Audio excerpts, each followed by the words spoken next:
Yeah, we thought we got tested. I thought Penrith were really good tonight. Like I thought or this afternoon. I thought they really brought the game to us, and I thought their defence was really good. And it's we tried to overplay to create some stuff where we just didn't play tough enough at sometimes to respect their defence, and it caused.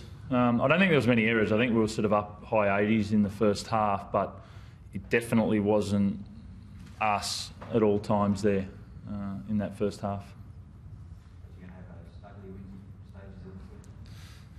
Yeah. I thought we were sort of ugly.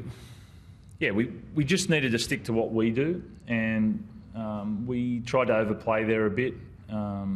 Penrith were, as I said, I thought they defended really well. They turned up. I thought they knew what we were doing. They forced us into overplaying a bit, and it gave us a bit of a stop-start game. And when we did get it right, when we do what we do, it ended up working. I thought there was some really nice effort there. I thought a couple of the guys in the second half dragged us back into the game. I thought some of our front runners sort of squared us up and got us going through the line again. Were you surprised with what they threw in the first half? Oh, mate, we knew they were going to come out and play tough, and they did that. They sort of bust us a bit in the first half, and as Robbo said, we sort of didn't stick to how we want to play, and we sort of tried to, fight, get that miracle ball and offload to create some second phase, and it sort of wasn't working for us. But we got back to some sets in the second half and put some points on. But it was a little bit scrappy. But credit to the Panthers, they come out and hustled us. It's a good sign that Trent playing number 5 quite comfortable. Yeah. It's.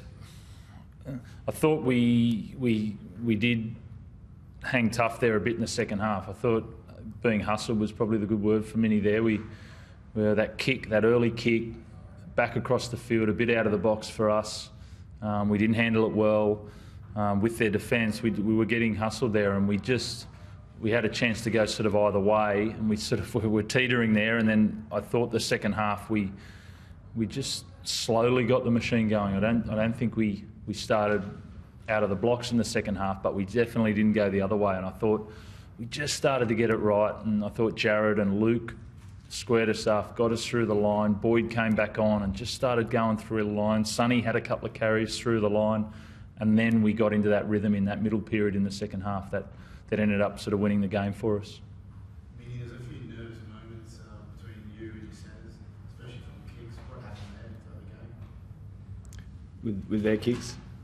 When defending kicks. Mate, Walsh has got a pretty good kicking game. We looked at that through the week. He's got the kick back and the chip kick and the bomb back to the post. And there's times there where we could have defended it a little bit better, but his kicks are on the money today. What did you think of Jenko's game, Robert? Against his old one? Yeah, I think Ivan decided to make James Maloney and Mini and Jenko tackle quite a bit. I think they moved the ball early over to that side, and then they sort of channeled down that side. And I thought Jenko did a really good job. They had a choice not to turn up on consecutive tackles. I think he won quite a few of his tackles and then got back and a good marker play and repeat tackles. So I thought he did well. I thought it took out a little bit out of him in his carrying in our yardage sets early in the first half, and then I think he got going again. And I thought he didn't give him any space. They knew what was coming. They defended him well, and then he turned up for some nice plays to obviously get that try. Was a nice try, and same with the one around the back from Jimmy. All this has been known about what a happy place he's in since he's got to the Roosters. Can you sort of give us an insight to how he's been since he arrived at the club? I think he's brought quite a lot to us. I still remember the first day he trained. We bought a lot as soon as he came. We haven't changed much. He came with really good defensive movements. He came with good speed and agility, and I think he's feeling comfortable in the group, like he did at Penrith. he's good mates with a lot of those guys, and we've just worked well with Jenko, understood what makes him tick a little bit, and I think he's enjoying a bit of the style that's going with that as well. I think we've asked him to push himself a little bit as well in some of his off-the-ball movements, and he's definitely doing that. I think that we saw that today. What did he show in the first session? I still remember we had a repeat speed session, which was a bit risky, I guess. It's nice to see him run. There's not too many guys where you look at him and you see him run and Looks good. oh, he looks good when he runs.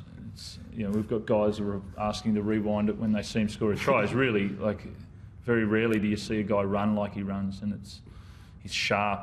And then also we did some defensive movements, and I really credit him to really pushing us with his early movements in D.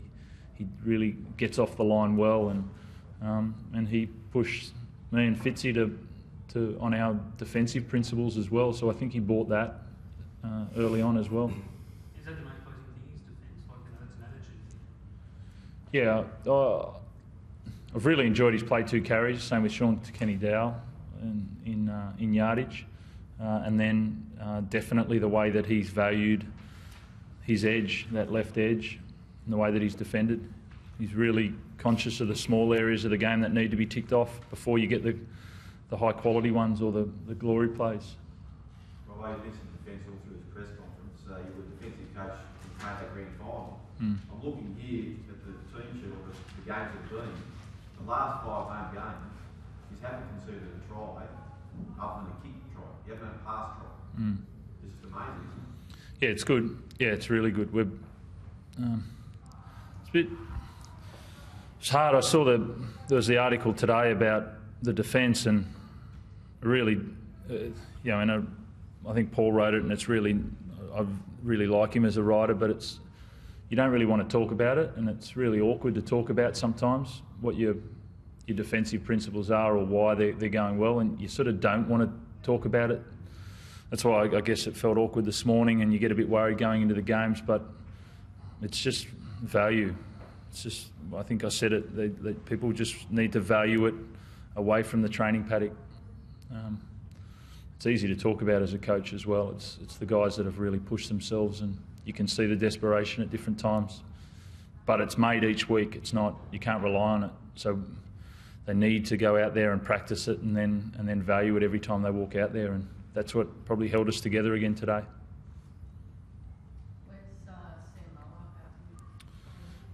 Exactly, I'm not sure. I think it was patella tendon. I think he got a knock straight on it.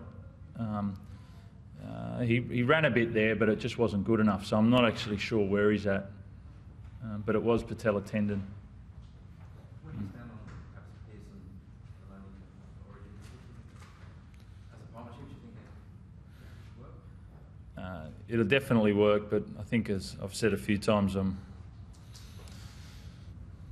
been to a game to watch, but as far as what they're going to select, I don't know. I'm not sure. Depends what Laurie's looking like. I think he's been pretty clear about him being in the running, but be a good test next week. Find out where we're at against the New Zealand 5'8", and I guess the backup Queensland half in Cherry Evans. So we've got a really good test in finding out where those guys are at next week at Brookie.